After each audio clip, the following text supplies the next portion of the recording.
Capítulo 10. A cada problema que resolvia na Yasterreg, a cada conquista realizada, Dylan me lançava um olhar feio, do outro lado da sala de reuniões, para cortar minhas asinhas. Sempre que tinha uma oportunidade, tornava as coisas desagradáveis. Eu fazia uma pergunta, ele fechava a cara. Eu estava quieta na minha, ele questionava em voz alta se tinha valido a pena investir em uma consultoria. Mas não iria deixá-lo vencer.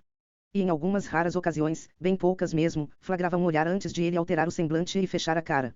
Nesses instantes, ele me fitava intrigado e parecia se esquecer de interpretar o personagem. O que me segurava eram esses momentos. Embora não tivesse certeza do que fazer com eles quando ocorriam. Em certo momento, quando Priya explicava as funcionalidades do aplicativo, meu celular tocou, era Félix. Estremeci e deixei cair na caixa postal, mas Dylan me lançou um olhar intrigado. Estamos causando algum tipo de impacto, certa? Ariste. Sim, vocês estão me fazendo pensar que eu deveria ter aumentado meus valores de consultoria, retruquei, de forma ríspida. E voltei a prestar atenção em Priya, com um sorriso meigo no rosto. Peço desculpas por isso. Poderia falar mais sobre o recurso de diário do aplicativo. Ela também sorriu. Existe um diário, que é para anotações, mas o que me dá muito orgulho é este recurso. Priya projetou um vídeo feito por ela com o aplicativo no quadro branco atrás de si. Foi passando por várias palavras, as quais arrastava e agrupava na tela. É uma espécie de ímã de geladeira, sabem? Às vezes, os jovens têm dificuldade de encontrar as palavras certas. E não queremos lhes apresentar pensamentos, porque eles não iriam se conectar com todos. É provável que só se prendessem ao mais fácil, ao que parecesse menos doloroso. Deste jeito aqui, podem encontrar palavras com as quais se identifiquem e passar um tempo brincando, selecionando sentimentos e imagens, identificando-os e os classificando. É algo que relaxa e os faz sentir que têm controle da situação. O desempenho do teste com nosso público foi excelente. Entenderam isso como um belo recurso extra que nos dá um diferencial. Brincar é importante. Reflete por um instante e apontei para ela. Isso, desse jeito. É isso. É assim que se apresenta essa proposta. Com entusiasmo, cuidado, inovação, bom humor. Por um momento, Priya pareceu orgulhosa de si, e depois se sentou. Peguei Dylan me observando, com a cabeça inclinada para o lado, e não dei brecha para ele dar a próxima alfinetada. Certo, então já falamos sobre todos os recursos. Vou fazer algumas anotações e depois passo para vocês. Mas é um produto tão potente que vocês deveriam se orgulhar muito. Fiz uma pausa para me preparar. Hora de começar a acrescentar o gostinho da mate perfeito. Considerando que não podem vendê-lo em App Stores e exposições, minha recomendação é encontrar outras formas de aprovação social. Dylan passou a mão no cabelo e deu uma puxada no final. Mas isso significa o quê? Significa, Zar. James, que precisa criar um perfil em alguma rede social, caramba. Nem ligo para qual vai ser. Mostre que as pessoas estão interessadas no seu aplicativo, que ele está alinhado àquilo que você defende e ao que os jovens de hoje usam. Vocês não podem vender um produto de tecnologia sem levar em conta como eles usam seus dispositivos. Podemos, sim, porque as redes sociais causam danos significativos à saúde mental tanto de adultos quanto de crianças. Ele cruzou os braços para dar ênfase ao olhar fulminante que me lançou. Talvez, sim. Mas eles vão continuar usando as redes, não vão. É a forma que têm de se sentir conectados e menos sozinhos. É uma forma de buscarem a felicidade, mesmo que esteja equivocada. Se sairmos por aí os criticando, se os fizermos escolher entre a sensação de ser popular e o autocuidado, eles vão escolher a popularidade. No mínimo, deveria aperfeiçoar o aplicativo com um recurso de compartilhamento para conectar comunidades e mostrar aos usuários que cuidar da saúde mental é motivo de orgulho. Priya começou a fazer anotações com furor, enquanto assentia, e bem sorriu para mim. Mas Dylan continuava de cara amarrada. Que pena, ele sempre teve um sorriso tão lindo. Queria dizer isso, nem que fosse só para aborrecê-lo ainda mais, mas me controlei. Pense que é uma aventura, continuei, com um sorrisão no rosto. Experimente algo novo e veja aonde isso vai dar. Dylan me fitou, confuso, muito concentrado, como se quisesse buscar uma mensagem oculta nas minhas palavras. Ficamos nos encarando por um momento, enquanto um tentava decifrar o outro. O que foi que eu falei? Por fim, ele se limitou a dar de ombros. Você só está dizendo isso porque trabalha com a Nick. Era quase verdade, de certa forma, e por isso reuni todas as minhas forças para rebater, mas ele se dirigiu a bem antes que eu pudesse abrir a boca. Ontem, ela passou 10 minutos falando para os fãs sobre os tipos de queijo que come. Quem liga para isso? Mas eles ligaram para isso, não foi? Dei uma risada e ele se virou para mim de cara feia. Eles ligaram, sim. É isso que tira você do sério. 15.000 pessoas ouvindo minha namorada listar tipos de queijo. 15.000, citando vários tipos de queijo nos comentários, para ela contar quais comia ou deixava de comer. Que droga é essa? Ele bufou, eu ri, por um breve instante, sorrimos juntos. Até seus olhos encontrarem os meus, congelarem, de forma abrupta, e se concentrarem no chão conforme ressurgia a expressão carrancuda. Vocês sabem qual é o motivo, né? Eu me dirigi aos outros dois. A conexão. Ela está oferecendo a essas pessoas algo de si. A opinião dela sobre laticínios. Zombou bem. Não importa. Ela está sempre ali. Compartilhando algo. Uma marca é isso. Dá para saber exatamente se uma coisa tem ou não a cara da Nick. Se ela postar uma foto do quarto e tiver um edredom de dinossauro na cama, vamos saber logo de cara que a conta foi hackeada. A presença constante proporciona às pessoas algo com que contar. Priya e Ben assentiram e, quando me virei, Dylan estava me examinando, encostado na mesa, com as pernas esticadas para a frente. Dava para sentir seu olhar fixo em mim, mas não entendia o que ele estava fazendo.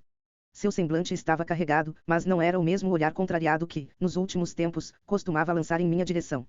Você entende bastante de oferecer às pessoas algo com que contar, Ali. Deveria ter sido uma pergunta perspicaz e afiada, mas ele apenas soou triste.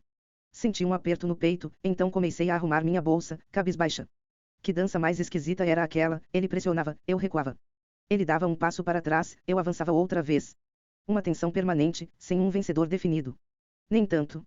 Fico durante um tempo, dou um jeito no que preciso dar, depois vou embora e sigo para a próxima, respondi, com calma.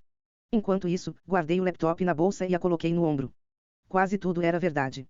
Fui embora antes que ele pudesse falar mais alguma coisa. Asterisco, asterisco, asterisco. Ali, venha cá. Gritou Félix, do outro lado do escritório, quando cheguei ao trabalho na manhã seguinte. Senti as bochechas ficarem vermelhas. Ajeitei com cuidado o casaco no encosto da cadeira e peguei um caderno. Bom dia, chefe. Exclamei, animada, demonstrando eficiência ao entrar na sala e fechar a porta. Está precisando de alguma coisa. Preciso que você pare de se ausentar do trabalho. Félix alisou o bigodinho e se amuou. Tinha cara de ator de cinema mudo, mas, infelizmente, tinha uma voz que mais parecia uma sirene. Você me fala que quer este emprego, que quer subir de patamar, só que nunca está aqui. Queria arranjar desculpas, desculpe, preciso transformar o cara que já foi meu melhor amigo no príncipe encantado da princesa da areia para gatinhos, senão minha mãe vai perder a casa dela. Tirando isso, estarei aqui, prometo. Tentei usar um tom confiante, como fizera com Dylan no dia anterior. Félix, faz anos que não tiro folga direito. E foram só alguns dias alternados, não passei várias semanas fora. Preciso da sua dedicação, da sua voracidade. Da sua demonstração de liderança. Ele tamborilou na mesa, irritado, olhando para a porta. Ai, merda. Eu me joguei na cadeira na frente dele. O que é que foi? Posso confiar em você para contar uma coisa. Se quiser que eu dê um jeito, com certeza respondi. Ele não se espantou com minha sinceridade. Estava evidente que eu era a única pessoa capaz de resolver a questão, seja lá qual fosse. Caso contrário, aquilo já estaria resolvido. A conta da Big Screen. Começou ele. Ted Bell. Ele vem conversar sobre a estratégia na semana que vem. Tentei adiantar a conversa e esconder minha falta de paciência. A cada trimestre, era realizada uma reunião com Ted Bell para falar sobre estratégia. Em todas as ocasiões, ele chegava, ouvia nossa apresentação, dizia que era um tanto moderna demais e insistia que continuássemos fazendo o mesmo trabalho dos últimos 10 anos. Ou seja, quase nada. Quero que você vá falar com ele antes disso. Ele vai dar uma palestra amanhã na Tech Exchange. Como faz todo ano. A palestra também deve ser igual à do ano passado, comentou Félix, com ar debochado. Em seguida, suavizou um pouco o tom. Quero que o convença a continuar conosco. Ele está sendo sondado por outra agência. Senti um alívio por dentro. Abrir mão de um cliente sem visão nos liberava para fazer algo maior, mais interessante. E faturar mais. Talvez seja melhor assim. Ele não está sendo sondado por ninguém. E não vai ser melhor assim. Félix deu uma puxadinha na ponta do bigode, sua mania quando se sentia frustrado, o que só alimentava sua aparência desengonçada. Ted Bell é um grande amigo do chefão, isso já tem anos. É por isso que o aturamos. E Ted está buscando uma nova agência por conta de uma indiscrição de um membro da nossa equipe. Fiquei confusa. Alguém deu em cima dele. Ele não tem uns 70 e poucos anos. Félix revirou os olhos. Não foi em cima dele, foi da esposa. A esposa de 36 anos, muito bonita. Observei Félix inclinar a cabeça para a esquerda da sala e não tinha muita necessidade de acompanhar seu olhar. Hunter. Suspirei. Ele e Ted jogam golfe de vez em quando. Por frequentar o clube, ele ficou mais próximo da esposa de Ted. Ah, nada como ser jovem, privilegiado e livre de qualquer consequência pelas próprias ações. Então fale para Hunter ir, faça-o se humilhar. E pronto? Félix se irritou. Ted nem quer ver a cara dele. Ele quer alguém de joelhos, prometendo mundos e fundos, e vai aceitar mais fácil se isso partir de você. De mim. O pedido de desculpas do Hunter deve partir de mim. Busquei uma conclusão lógica, mas esta foi a melhor que arranjei. Porque, serei a gerente dele. Félix abriu um sorrisão. Aí está aquela voracidade. Ali, já vi você convencer as pessoas de coisas que jamais teria acreditado se não tivesse visto com meus próprios olhos. Você sugere algo, de um jeito sempre muito gentil, 45 minutos depois, a pessoa está agindo como se a ideia tivesse partido dela. Então você percebe quando os outros roubam minhas ideias. Perguntei, de modo incisivo. A questão não é essa. Veja bem, vá lá e traga Ted de volta para nosso lado. Você é ótima em fazer as pessoas se sentirem importantes. Leve-o para jantar, prometa seja lá o que ele quiser, peça desculpas por termos contratado um imbecil que vive atrás de um rabo de saia. O essencial é fazê-lo prometer que vai continuar com a gente. Considere isso uma tarefa para provar que dá conta das responsabilidades do novo cargo. Então eu serei gerente do Hunter. Félix levantou as mãos e fingiu passar um zíper pela boca. Acho que teremos que esperar para ver, não é? Segurei os braços da cadeira e me levantei. Então, só para confirmar, você quer que eu vá para Birmingham amanhã de manhã, aguente a palestra ridícula de Ted Bell sobre as maravilhas de uma empresa cada vez mais decadente, implore por perdão em nome do Hunter e jogue meu charme para cima do velho para garantir que ele não quebre o contrato? Isso. E o que Hunter vai fazer enquanto eu estiver cuidando disso tudo? Vai ruminar a própria estupidez. Félix fechou a cara. Faça isso pelo cargo, Ali. Esqueça Hunter. Faça para provar que consegue, enquanto tem gente observando você. Ele sorriu para me incentivar, e alguma coisa fascou dentro de mim, algo semelhante àquele espírito combativo, imaginei. Então, surgiu uma ideia. Quero entradas extras para a conferência. E vou comprar passagens de trem de primeira classe. E espero que minha diária dê para pagar um almoço bastante farto. Com bebida incluída. Parecia que ele estava se divertindo com minha reação, sentindo um certo orgulho. Como quiser, garota. É você quem manda. Hora de abusar da sorte. Mais uma coisa, quero que Tola e Eric estejam lá comigo. Eles lideram alguns projetos para outros clientes nossos que estarão por lá. Comecei a elaborar justificativas, mas Félix as dispensou, como se não tivesse tempo para me ouvir argumentar e vencer a discussão. Era mais fácil apenas concordar. Até isso me pareceu uma vitória. Ao deixar a sala de Félix, percebi que Matthew estava rondando por ali, curioso. Está tudo bem. O humor dele estava péssimo de manhã. Fiz um gesto para dizer que não era nada. Por mais que Hunter fosse uma pedra no meu sapato, não queria estar associada a fofocas de escritório. Está, sim. Só preciso fazer uma retenção de clientes amanhã, fora do escritório. Posso ajudar com alguma coisa? Perguntou Matthew. Fiquei surpresa com a oferta. Quer dizer, é provável que só fosse atrapalhar, mas, me avise se eu puder ajudar. Agradeço muito. Você estava. Apontei para a porta de Félix. Você estava esperando para entrar. Não, estava esperando por você, na verdade. Matthew coçou a nuca, constrangido. Queria saber o que acha deste slogan. Os redatores disseram que está perfeito, mas estou na dúvida se acertamos no tom. Eu me virei e avistei Tola do outro lado do escritório, que lançava um olhar questionador para mim e queria saber que diabos estava acontecendo. Você precisa disso para agora, Matthew. Só vai levar um segundo, argumentou ele. Enfiou a pasta na minha cara e ficou me observando, atento e ansioso. Contive um suspiro e acabei cedendo e dando uma olhada no documento. Comprimi os lábios. Tente mudar o verbo para o presente, veja se isso vai transmitir mais a noção de urgência. Não sei. Devolvi os papéis, sorridente. Mas, em geral, confiei nos redatores. Eles sabem o que estão fazendo. Matthew abriu um sorriso tão grande que me senti um tanto envergonhada por ele. Obrigado, Ali. Sabia que você poderia ajudar. Quando enfim cheguei ao canto do escritório onde ficava minha mesa, Tola estava lá, sentada na cadeira. O que está rolando? E será que esse garoto poderia parar com esse olhar de cachorrinho admirado para cima de você? É perturbador. Não é nada disso, ele só é grato, corrigi, cutucando-a até ela parar de girar e se levantar da minha cadeira. Você e Eric conseguem tirar um tempinho para ir na TechX amanhã. Tenho uma tarefa ridícula a cumprir e um plano maquiavélico. Alisei o queixo, de um jeito dramático.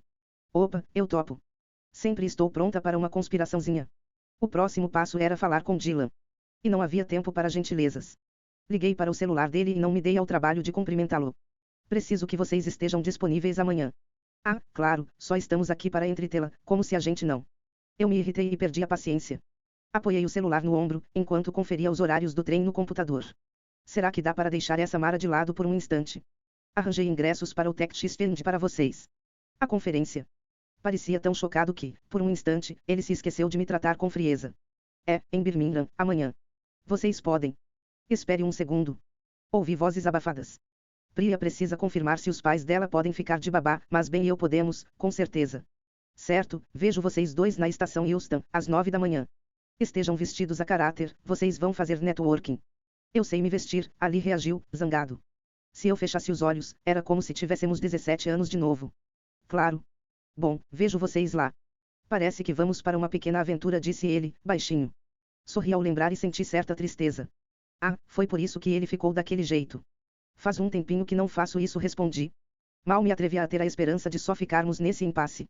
Dylan sempre seguiu um mantra que aprendeu com a mãe. Pare tudo o que está fazendo e me fale 5 coisas que a empolgaram hoje, dizia ele. 5 coisas maravilhosas, era como sua mãe chamava. Ela dizia que não conseguia passar nem um dia sequer sem encontrar 5 coisas pelas quais ser grata. Joyce era ótima em descobrir coisas para apreciar, o som do vento atravessando as árvores, um abraço do filho, as gracinhas do gato. Caso não conseguisse pensar em nada, fazia acontecer. Comia uma fatia de um bolo maravilhoso ou dançava na cozinha ouvindo suas músicas favoritas. Eu tinha uma lembrança bem nítida do dia em que ela me perguntou isso e não consegui pensar em nada. Meus pais tinham voltado a brigar, minha mãe chorava com frequência, e eu estava receosa de voltar para casa. Não consegue pensar em uma, querida?